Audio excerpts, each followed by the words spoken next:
I've got a bit of a mixed bag of poems today, and I'll give a little introduction to each one so that you've got some idea of what it's about. The first poem is called Zoetrope. If you don't know, a zoetrope is a Victorian toy where a series of images on the inside of a cylinder give the illusion of something moving when it spins around. Zoetrope. There's an image of a boat on the ocean, a zoetrope illusion of motion. It goes up, it goes down as the pictures spin round, but its progress is only a notion.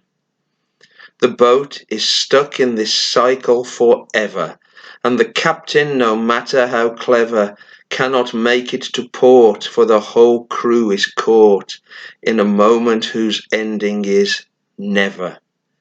This is not the way time should be reckoned, in a handful of unending seconds. In a trap they can't see, they believe they are free, but there is no future that beckons. Just an image of a boat on the ocean, and a zoetrope illusion of motion. The second and third poems today were written once when I was on a weekend break in Bristol. And Bristol, as I'm sure you know, is a city that has lots of Roman ruins. The first one of these is called The Romans and Us.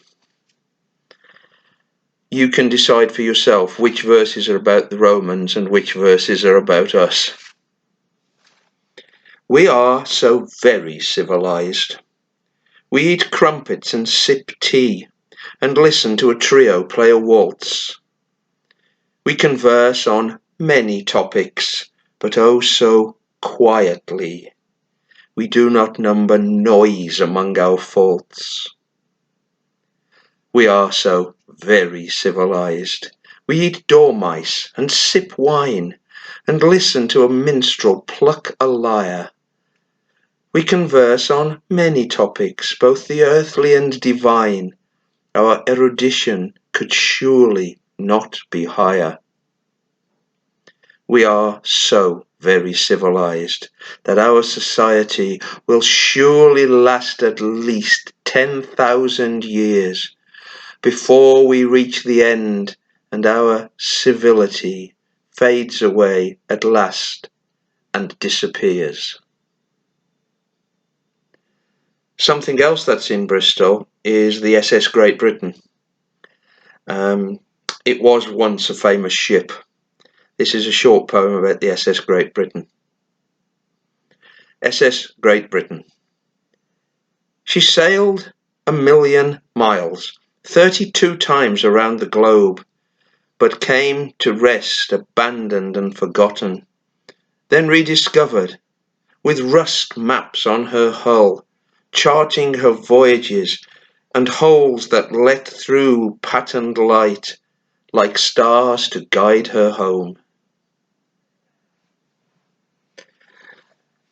The next one is definitely a bit of an oddity. I'm not sure what it's about myself. I wrote it a long time ago, and it was based on a dream that I had. Quite an apocalyptic dream. The streets are filled with litter. There is writing on the wall.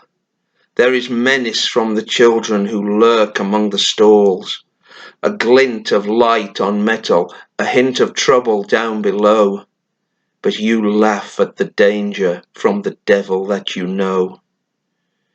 The air is filled with poison, the storm drains run with blood. Lightning crackles through the spaces where once the buildings stood. You are in among the rubble and not inclined to go. There is safety in embracing the devil that you know. With the charm of a monster and the glamour of a thief, the city changed your reason and stifled your belief. You resist the bland temptations and the visions that they show, content with immobility and the devil that you know. In case it wasn't obvious, that was called The Devil That You Know. And as I say, it was based on a dream I had many, many years ago. The last poem here is another oddity, I guess. You might remember that a few years ago, there were predictions that the world was about to end. I think it was back in 2012. And I wrote this poem. An interesting aside on this poem is that I had a conversation with someone once who was one of those people who said, if it doesn't rhyme, it's not a poem. And he told me in no uncertain terms that this is not a poem. It is, of course, a poem. It's called So This Is the End of the World. So this is the end of the world. And this is the last poem, sent out into the darkness, forgotten words on a fluttering paper, as infinite and empty as the universe itself. So this is the end of the world, and this is the last poem, unknown, unloved, and unread, the poet's last immortal gasp, then silence, an unvoiced dead language for a dead eternity. So this is the end of the world, and this is the last poem, surviving the apocalypse, outlasting every other word in every tongue. This and only this lives on in memoriam. So this is the end of the world, and this is the